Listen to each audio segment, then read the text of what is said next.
அனைத்து இந்திய அண்ணா திராவிட முன்னேற்ற கழகத்தின் தலைவியாக, மக்களின் தலைவியாக, உங்களின் தலைவியாக, நாளை எதிர்காலத்தை மாற்றி அமைக்கக்கூடிய வல்லமை பெற்ற சிறந்த தலைவியாக, ஏழை எளிய மக்களின் எளிய மகளாக நின்று பணிபுரிவேன். நம்மளுடைய அனைத்து இந்திய அண்ணா திராவிட முன்னேற்ற கழகம் ஆட்சி அமைக்கும் போது முறைப்படுத்தப்பட்ட திட்டமாக உங்களின் முதலமைச்சராக மக்களுக்குரிய குறைகளை நேரடியாக சட்டமன்றத்தில் நின்று கேட்கக்கூடிய முதல்வராக, மக்களுடைய அனைத்து பிரச்சனைகளையும் ஒவ்வொன்றாக தீர்க்கக்கூடிய முதல்வராக, ஒரு எளிய மகளாக நின்று பணிபுரிவேன். இன்றைக்கும் தேசிய உரிமையாளர்களுடைய பங்களிப்பை நாம் புறக்கணித்து கொண்டிருக்கிறோம். அவர்களை தீவிரவாதிகள் என்றும் பயங்கரவாதிகள் என்று பேசிக்கொண்டிருக்கிறோம். இந்த தேசியவாதிகள் எவ்வாறு உருவாக்கப்பட்டார்கள்? மக்களுடைய அடிப்படை தேவைகளை முழுமையாக நிராகரிப்பு மட்டுமே செய்து கொண்டிருக்கும் இன்றைய திராவிட முன்னேற்ற கழகம் மக்களுடைய உரிமைகளை பறித்து அதற்காக 15 கோடி, இதற்காக 30 கோடி, இதற்காக 1000 கோடி என்று வெறும் வார்த்தைகளாக மட்டுமே 10 அடுக்குகளாக அடுக்கிக் கொண்டிருப்பவர்கள். மக்களுடைய இயலாமை, பசி, இன்றைக்கு அந்த பசியை 3 வேளை அம்மா உணவகம் தீர்த்து கொண்டிருந்தது. ஆனால் இன்றைக்கு முடக்கப்பட்டு எங்கே பார்த்தாலும் அம்மா உணவகம், அம்மா பெயர் மட்டுமே இருக்கிறது என்று சொல்லி கொண்டிருக்கும் இவர்கள் மக்களுடைய இயலாமையை பயன்படுத்தி கொண்டு மறுபக்கம் தொழில் தொடங்குவதற்கான மானியம் கொடுப்பதாக சொல்லி கொண்டிருக்கிறார்கள். ஆனால் எண்ணற்ற திட்டங்கள் இங்கு வந்தாலும் அதற்குரிய நிராகரிப்பு மட்டுமே செய்து கொண்டிருக்கும் தமிழக அரசு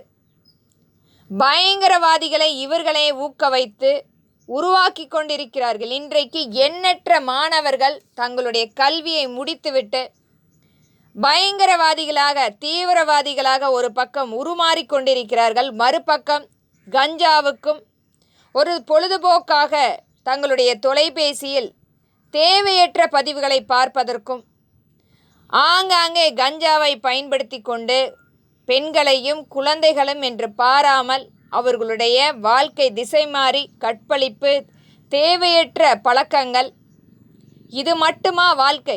இன்றைய அரசியல் அமைப்பு கண்டிப்பாக மாற்றி அமைக்கக்கூட வேண்டிய கட்டாயத்தில் இருக்கிறோம். இது தேசிய உரிமையாளர்கள் நாளாகவே இந்த நாள் கண்டிப்பாக கருதப்படும். இதனால் எண்ணற்ற பிரச்சனைகள் எனக்கு வந்தாலும் அவர்களுக்கான நாளாக நான் பேச வேண்டிய நாள் இது.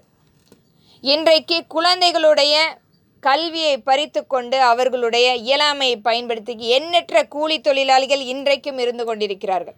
3 வேளை இன்றைக்கும் உணவருந்த முடியாமல் தங்களுடைய குடும்பத்துக்காக உழைத்து கொண்டிருக்கும் எத்தனையோ குழந்தைகள் திசை மாறி அவர்களுடைய எண்ணற்ற செயல்கள் இன்றைக்கு இந்த தேசிய உரிமையாளர்களாக மாற்றப்பட்டு கொண்டிருக்கிறார்கள். மறைமுக எதிரிகளாக நம்மளுடைய மக்களை நாம் மட்டுமே கண்டிப்பாக பார்த்து கொள்ள வேண்டிய நாள். ஆனால் அவர்களுடைய அந்த திசை மாறி வேறு பக்கமாக கிடைக்க வேண்டிய நேரத்தில் அந்த குழந்தைக்கு தன்னுடைய சின்ன வயதில் கிடைக்க வேண்டிய விளையாட்டு, அந்த விளையாட்டு கிடைக்காமல், கல்வி தகுதி கிடைக்காமல், பெற்றோருடைய பாசம் கிடைக்காமல், நல்ல துணிமணி கிடைக்காமல், உணவு கிடைக்காமல், எந்த ஒரு அங்கீகாரமும் கிடைக்காமல், அடையாள அட்டை கிடைக்காமல், புறக்கணிக்கப்பட்டு எங்கேயோ யாரோ உடைய பேச்சை கேட்டு திசை மாறி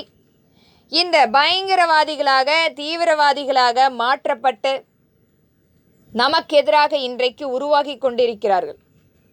இந்த நாள் கண்டிப்பாக தேசிய உரிமையாளர்களாக பேசப்பட வேண்டிய நாள், மக்களுக்குரிய உரிமைகளை கொண்டு வந்து சேர்க்கக்கூடிய நாள். ஆனால் எண்ணற்ற திட்டங்கள் வந்தாலும் இன்றைக்கு மக்களுடைய இயலாமையை பயன்படுத்தி கொண்டு அரசியல் ரீதியாக இன்றைக்கு ஒன்றிணையாமல் ஒரு தண்ணீரை முறைப்படுத்தி மக்களுக்கான திட்டமாக கொண்டு வந்தாலும் அதை இன்றைக்கு அரசியலாக்கி முழுமையாக அதை தடுப்பதற்காக தடை சட்டமாக கொண்டு வந்து காரணமில்லாமல் மக்களுடைய இயலாமையை பயன்படுத்தி இன்றைக்கு அங்கீகாரம் கொடுக்காமல் நிராகரிப்பு மட்டுமே செய்து கொண்டிருக்கும் தமிழக அரசு இன்றைய திராவிட மாடல்.